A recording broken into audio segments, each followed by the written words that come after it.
Mga ka-sports, first time sa NBA history, 5 Pinoy ang konektado sa NBA playoffs ngayong season. At hindi lang yan may napakalaking update pa tungkol sa Gilas Pilipinas para sa Asian Games. Kung trip mo po ang ganitong content, paiwan ng follow at pa-subscribe na din. Tara po, simulan na natin. Mga ka-sports, espesyal ang taon na ito para sa basketball fans sa Pilipinas. Dahil sa unang pagkakataon sa kasaysayan ng National Basketball Association, 5 players na may dugong Pinoy ang bahagi ng playoffs picture. Hindi man lahat ay starters, pero napakalaking bagay na may Pinoy blood na lumalaban sa pinakamataas na level ng basketball sa mundo. Ibig sabihin nito, patuloy na lumalakas ang presensya ng Pilipinas sa international basketball scene. Unahin na natin si Jordan Clarkson, isa sa pinakakilalang film star sa NBA, veteran presence, scorer off the bench at sanay na sa pressure ng playoffs. Tuwing crunch time, isa siya sa kayang gumawa ng puntos agad. Here in the second, it's McBride. Long rebound and it's tracked down by Clarkson. Into the paint, Clarkson. Sumunod si Jalen Green, isa sa pinaka-explosive scorer ngayon sa NBA. Napaka-athletic, mabilis at kayang sumabog anumang gabi. Marami ang naniniwalang ito na ang panahon para ipakita niya na kaya niyang maging tunay na superstar sa playoffs. Hello, my name is Simons and I just got dunked on by Jalen Green. Next is si Jared McCain, isa sa exciting young guards ngayon. Kilala sa napakataas na energy, shooting at confidence. Kapag pinasok mula sa bench, kayang baguhin ang momentum ng laban. Here's McCain for 3. Next, ang bagong henerasyon naman nandyan si Dylan Harper. Rookie pa lang pero playoffs exposure agad. Napakalaking advantage nito para sa batang player. Ang ganitong experience ay bihira makuha sa unang taon pa lang.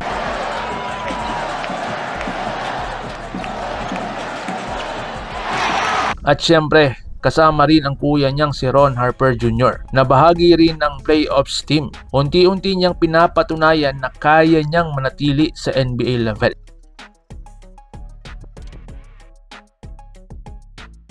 Kaya mga ka-sports isipin ninyo, 5 may dugong Pinoy sa NBA playoffs. Noon, pangarap lang ito ng maraming Pinoy fans pero ngayon, nagkakatotoo na. At mas exciting pa rito, may posibilidad na may ilan sa kanila ay umabot hanggang second round at conference final. Ibig sabihin, mas lalo pang lalaki ang representasyon ng lahing Pilipino sa NBA stage. Ngayon naman, lipat tayo sa mas malaking balita para sa Gilas fans. Mga ka-sports, ilang buwan na lang at magbabalik ang Asian Games. At tandaan natin na defending champion ang Gilas Pilipinas matapos ang kanilang historic gold medal run noong nakaraan. Ngayong 2026 edition ay gaganapin sa Japan. Mukhang seryoso ang plano ng SBP na ipadala ang pinakamalakas na posibleng lineup natin. Ayon sa mga lumalabas na updates, mas clear na daw ngayon ang eligibility rules dahil nga passport at residency requirements lang ang pangunahing basihan. Ibig sabihin, mas lumalawak na ang options ng Pilipinas para makabuo ng napakalakas na roster. Mga possible names, syempre nandyan sina Justin Brownlee, sila Benny Boatwright, sila Remy Martin, sina QMB, sina Mike Phillips, Scottie Thompson, Chris Newsome, Calvin Oftana, Dwight Ramos, AJ Ido, Kai Soto, or kung available din si Renz Abando. Kung available ang mga overseas players natin, mas lalalim pa ang team at kung healthy ang core players, kayang-kaya ng Gilas na makipagsabayan sa kahit sino sa Asia. Pero hindi magiging madali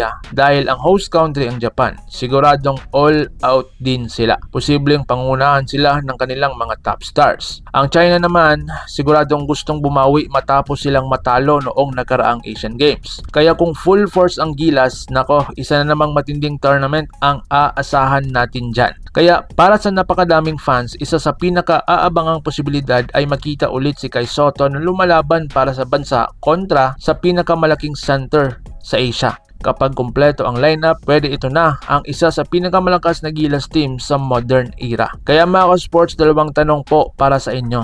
Una, sino sa 5 Pinoy sa NBA playoffs ang pinaka-susuportahan ninyo? Pangalawa, kaya bang i-defend ng Gilas Pilipinas ang Asian Games gold medal? Comment down below mga ka-sports at huwag kalimutang mag-like, subscribe at pindutin ang notification bell para sa mga latest basketball updates. So paano? Ingat po kayo.